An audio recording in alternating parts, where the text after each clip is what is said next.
Only 40% of you are subscribed. Fix that. I want to say thank you to my Patreon subscribers and my Twitch subscribers. If you want to help out the channel, you can actually help out for as little as $1 a month. Enjoy the video and have some fun.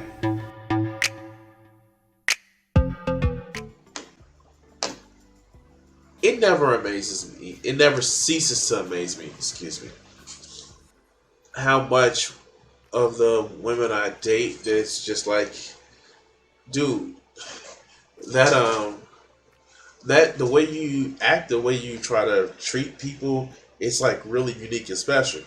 And I just think to myself, no, it's baseline. It's baseline. The way I treat women that I'm dating, even women that have made like intentions known that they don't want to date me in that particular way, and the way I treat them, it's just okay. That's what you're supposed to do. You're supposed to treat a friend a specific way. And you catch a lot of people thinking that, yo, you're supposed to treat this woman this way. You're supposed to like treat them like, oh yeah, just bad. Like, no, you just treat people right, and you wouldn't have an issue. You wouldn't have an issue of, you know, why can't I get a date? Like, because you suck. And well, what gets me is this whole thing about stop being a nice guy. Okay. If you have to tell people that you are something, then you're generally not. But let's hear this red pill motherfucker talk about how, man, you need to stop being a nice guy or you'll regret it. How? But I guess he'll tell us. Let's go.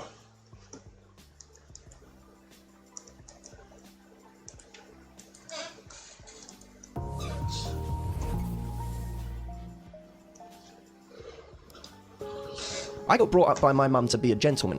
I was brought up to buy flowers, buy the meal, don't ever let her pay. Oh, okay. So, first thing first, not even 10 seconds in the video. Stop this shit! No. If you want somebody that you can, like, basically pamper and shit like that, for one, I think those relationships never really last. I think that if you treat somebody as a goal to accomplish instead of wanting to date them personally, then you aren't really dating that person. You're trying to accomplish a goal, which is kind of stupid because I thought the main reason of actually dating somebody is to get to know them. Never pay for a meal. No. My rule is, and I tell this to every woman that I date, if I ask you out, I pay. Because you're going on an adventure with me. If you ask me out, you pay because I'm going on an adventure with you. That's the way it works. This whole bullshit of like, oh, man need to be strong, man need to pay for anything. That's why you're in the position that you're in now. That world never really existed. It existed for what, 10, 15 years? And people realized it was bullshit. But okay, let's go. Don't ever let her carry her bag, open her door. So at school, as a teenager, I got mauled by women for being that way. You know, I got walked all over. Yeah. Then you have a problem with saying no. You're a people pleaser. That's your problem. People know that they can call me and ask for shit, and if it's in my power to do, I'm gonna do it. Oh God, okay. I just don't get it. It's like you get so desperate to actually accomplish a goal, not actually get to know somebody, to accomplish a goal, that you do anything to get a resolution, but then you fuck up. But all right, let's go. By the way, if you haven't done so, like, share, and subscribe. If you're watching live on YouTube, hit that like button so this stream can get out to more people. But let's go. They liked me, they thought I was a nice guy, but I was the one holding their bag while they got with that guy. It didn't translate, and I knew as a guy, as a teenager, something wasn't clicking. Easy. You never let your intentions known, and you pretty much acted like, I'm going to lap up and try to put friendship tokens inside of a woman and act like that's supposed to get you sex. That's simple. It was wrong, but it's pretty simple of the way you think. But let's go.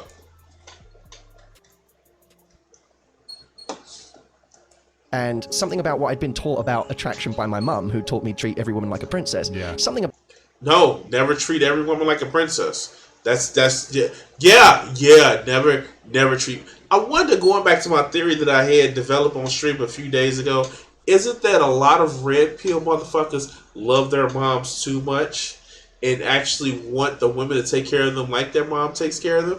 I think that's starting to become a theory that I'm a hypothesis that I'm coming up with. But let's go. About that advice wasn't translating and wasn't working. Now, when I started hearing from these books written for women, if he likes you, he's already talking to you. I looked at that and I thought, God, I'm not a loser. I'm not someone who's got everything going wrong in their life and is like, oh, that's why he.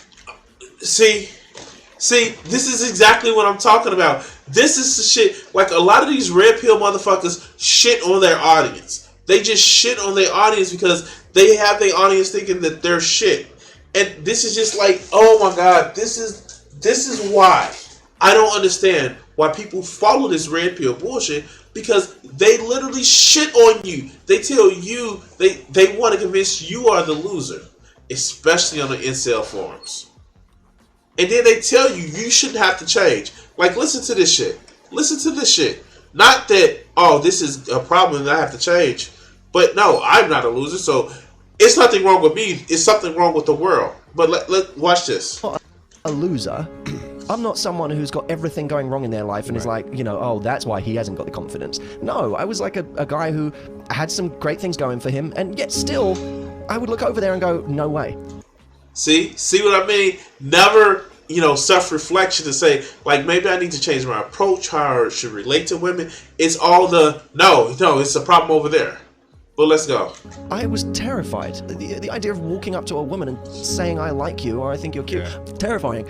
I started to say to women, listen, firstly, even the guys you want are nervous about coming over to you. So you might have to do a little more to make this a possibility. So that's the psychology, when done in the direction of man to woman, is much more powerful, because men have these two instincts, provide and protect. No, the fuck we don't.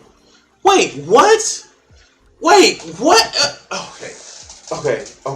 Fuck. Oh my God.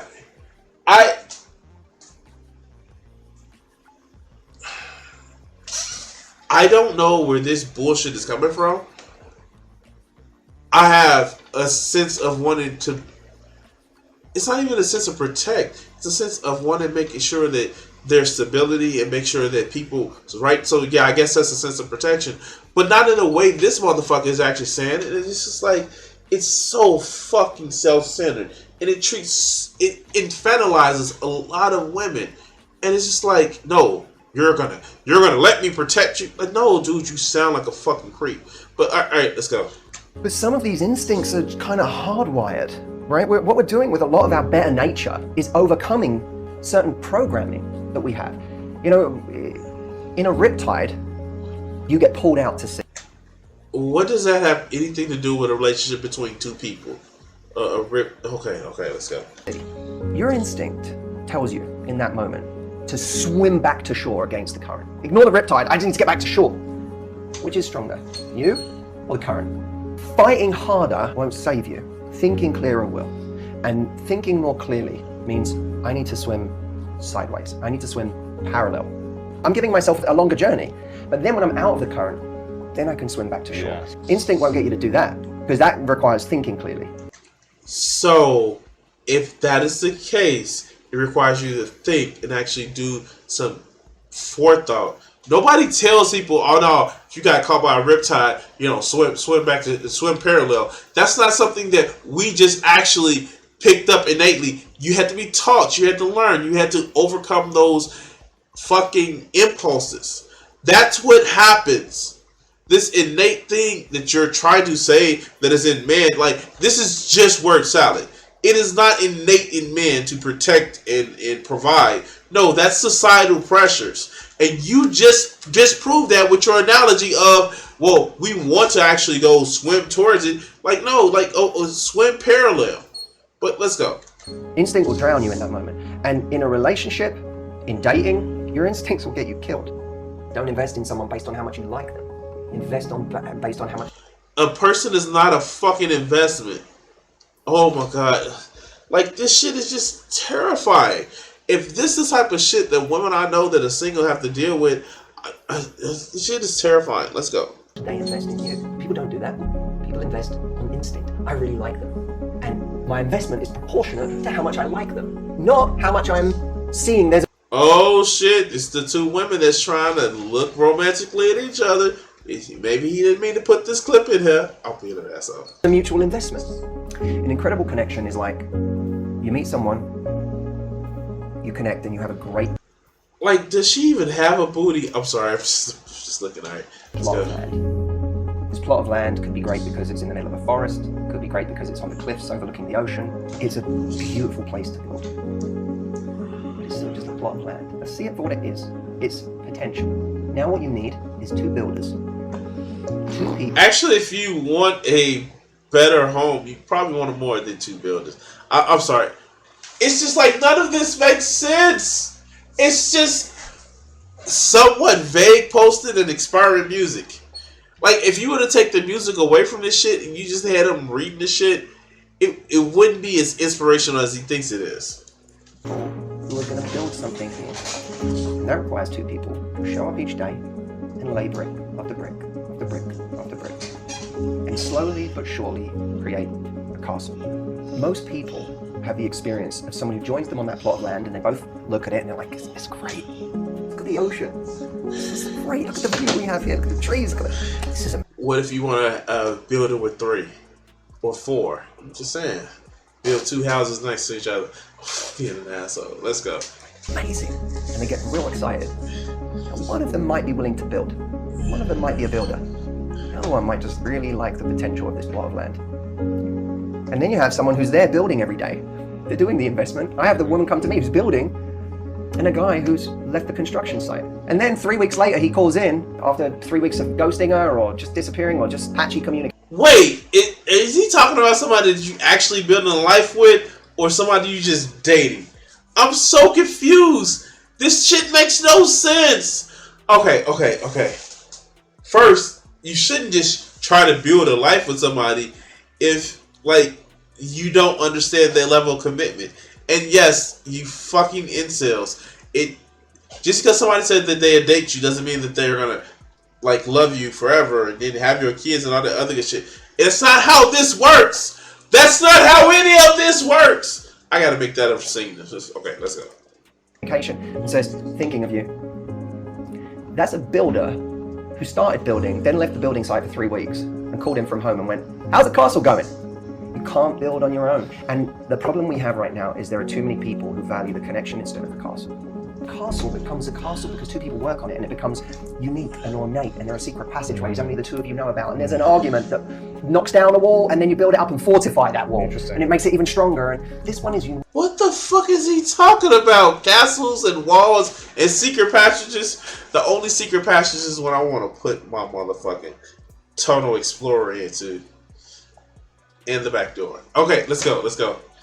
Uniquely yours. It's been built by the two of you. That's a relationship. That's why, a 20-year relationship or marriage or 30-year relationship or marriage is... That don't mean shit. Having 20 years, 30 years don't mean shit. If one day somebody wake up and is like, I'm done. That don't mean... As somebody who had a 15-year long fucking marriage, that don't mean shit. Okay, let's go. Actually, he needs Barclays to provide the soundtrack. Okay, the castle I care about. White Castle Sliders. Shit, look. I may actually go there after stream. By the way, I have a fucking Patreon or I have a PayPal. If you want to help donate to me getting some food after the stream, that is fine. Or if you want to do the tree streams, I got the tree stream up. Alright, let's go. Is special. It's because two people have had to go through shit together. They've done things together. When I was 13, my parents took me to America for the first time. We go into Disney World, and I learned something very interesting about it. Wow, that's a sentence that a lot of people can't say now.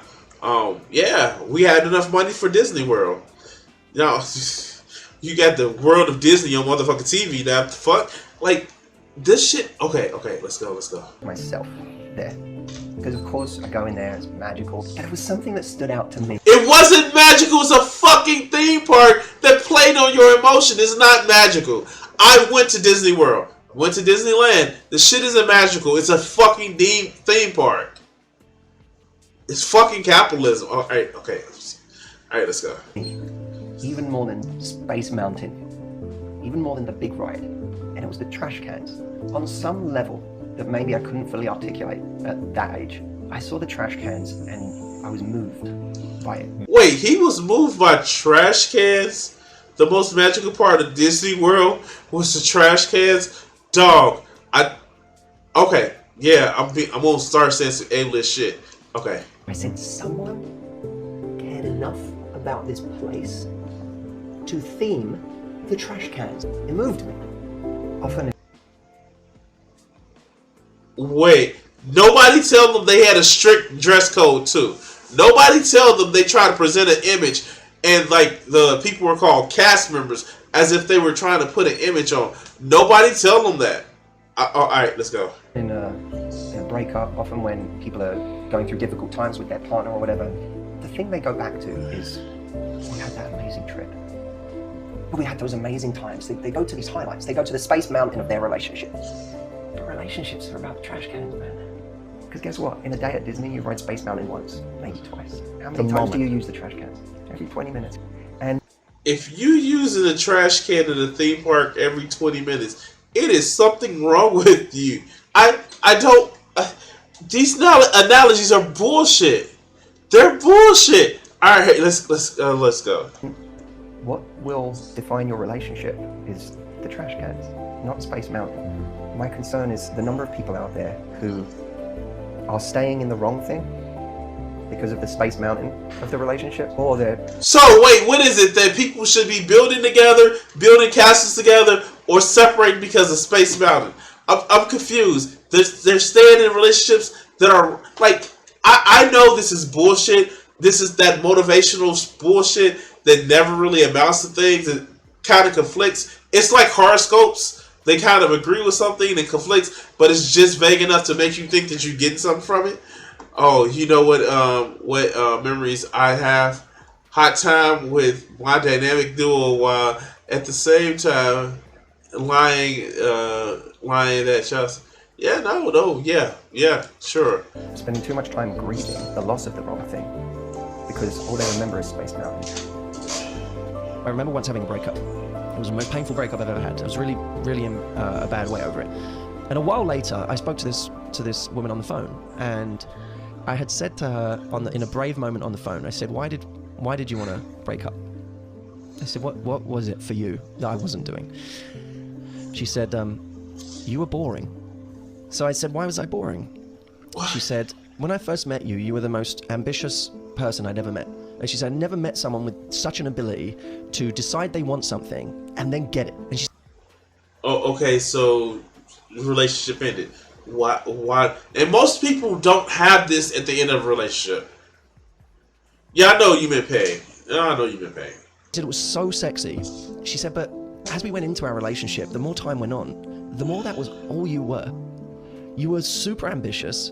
You knew how to get what you want, but you were so one-dimensional. You know, it was all you did. Even in our free time, you were on the phone, you were on your laptop, you would talk about your business. You were always talking shop. There was never anything else you had to talk about. We didn't do anything spontaneous. We never went and had adventures. It was just all one track. But isn't that providing that, you know, you were just praising at the beginning of this video?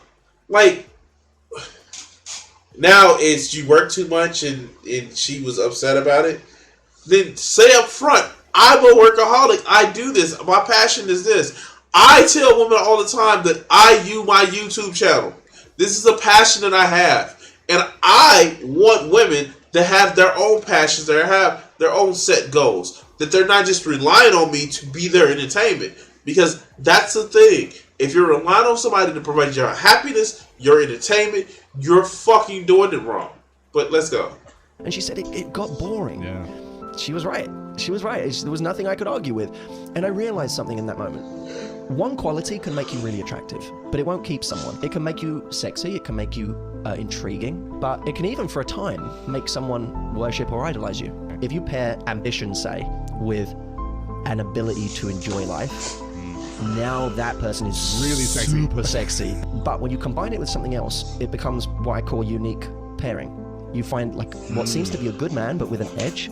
That's a interesting. unique pairing. Yes. And that's someone that becomes not an attraction, but an addiction. It's finding those combinations that make you go, oh my God, the person I was with. Oh my God, they have 2 guys. Oh wow, oh wow, that's progressive for these red pill motherfuckers. Last night they were this and they were this. It's the and. If you want to know why you found it so hard to get over a certain ex, look for the unique pairing. There was some unique pairing that made you feel Addicted. like they were difficult to replace. And that's what scares us. The more unique pairings you have, the more you become a rare bird in the dating marketplace. When you become rare, people get really... Dating is not a marketplace. It's not a marketplace. There's no market value to dating. A person you're dating them because you want to get to know them and spend time with them. Dating is not a marketplace. All right, let's go. terrified of losing you. Be the person that has the unique pairings that other people are terrified of losing. I think there's also a greater sense of entitlement. Why don't you just be the best part of yourself? That's not some fucking vague post that you get from some motivated speech. Okay. I'm sorry. I'm making too much sense. And I'm sorry, but let's go. These days, where people feel like they're owed, marriage is you've met the right person, so it's supposed to all feel great. And when it doesn't feel great, and when it's not all working, there must be something wrong with this person. Not with me, not with the amount of effort I'm investing into this relationship. There must be something wrong with this person. It turns out they're not the one after all. I thought they were, but they're not. The search continues. This shit just keeps going. This shit just keeps going in circles. How are people actually thinking that this motherfucker is telling us anything? First, it was not your fault. It was their fault. Now it's your fault. Okay. People believing that it shouldn't be effort. You have to maintain that passion. You have to find new ways to excite each other. Me and my partner, we're always searching. We're always exploring each other. We're always trying to figure out, like, what's going to turn you on tomorrow? How do I do something that you didn't predict? Or how do I get you to know me a little less so that you get desire again? In relationships, you have to have both love and desire. Love isn't enough. Love is the thing that makes me want to get close to you. When I feel things for you, I want to... No, that's called horniness. If you want to feel... Okay, alright, let's go. Know your mind. I want to know everything there is to know about you. I want to know what you're thinking. I want to know what you're doing tonight. I want to know who your friends are. I want to become friends with them. I want to get... Is anybody else getting stalker vibes? Alright, let's go. Close to your mama. That's love. The desire to almost... No, that's not love. That's obsession. That is obsession. That's creepiness, and that's possessiveness. All right, let's go. become merged. But desire exists in the space between two people. So you feel desire when there's a void and when there's some mystery and when you're still getting to know someone. So desire, ironically, is the thing that ends up creating love, because desire is like, I want to get close to you because I don't have you. And then when I get close, we feel feelings of love, but not desire now. Everyone's going to tell you, now your kids have gone off to university, now you have all this time to spend together. I said, but the problem is, you're going to have nothing to talk about. You said it all, and you've... No, you can have all sorts of things. This is, oh my God, this is the fallback of people who are intellectually incurious. If you think that now that the bulk of your attention is gone, and you can't reconnect with your partner, and you don't reconnect with your partner, one or more in that fucking, group dynamic, it's just intellectual and curious. But let's go. Been together this whole time. I said, I'm going to give you a kind of strange piece of advice. I think you should use this time to spend some time apart. She go on holiday and you go on holiday and then come back and tell each other about it. Have some space so that when you come back together, there's a little... But wait, what about them building a castle? What about one person going away for 3 weeks? And I swear to God, this shit is so fucking unbelievably just vapid of any information. Well, let's go. mystery to it. It will be scary. This is why people get very emotional about this and they get upset, because they're like, what do you mean get to know my husband less? What do you mean like spend time apart? But what they don't realize is you never know your partner as well as you think you do. So the idea that you're like this and you never know yourself as well as you think you do. But I digress. Everything about them is a complete illusion. And secondly, you doing that is death to the relationship. So if you really care and if you really are a team, you'll be able to trust each other, but you'll be able to give each other space to create that desire again. We're going to have days, weeks, times where we're going through something really serious, and our partner's job is to show up. But a friend of mine who's kind of blunt. Okay, so I get it now. A lot of these are cut from different different podcasts or videos. That's what this probably is. Well, let's go. Said to me, some days or weeks. You get to be needy and difficult and high maintenance and boring and, you know, insecure, and then you don't. We get to be those things for a time until we don't. Until it gets too much for somebody else, because we need to be, at the very least, we need to show our partner we're committed to our own growth. I need to do the work to be the most loving, confident person I can be in this world. Sometimes you have to do something new. It doesn't even matter what it is necessarily. It just matters that it takes your brain to a different train of thought, a different idea, a different moment. We're so used to getting our house exactly the way we know it all the time.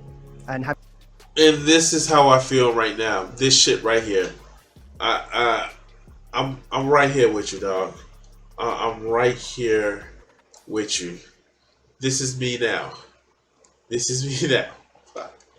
I can't right now. I can't. I can't. I can't right now. So yeah. Anyway, guys, this bullshit, and just like I gained nothing from there. I gained nothing. It just seems like it was just a lot of shit just like stringed together to make it seem like some deep intellectual conversation. I gained nothing. And I don't know what else to say. Besides like, share, and subscribe, and thank you for joining the fucking video, and yeah. You guys, I'm gonna cut the video segment here.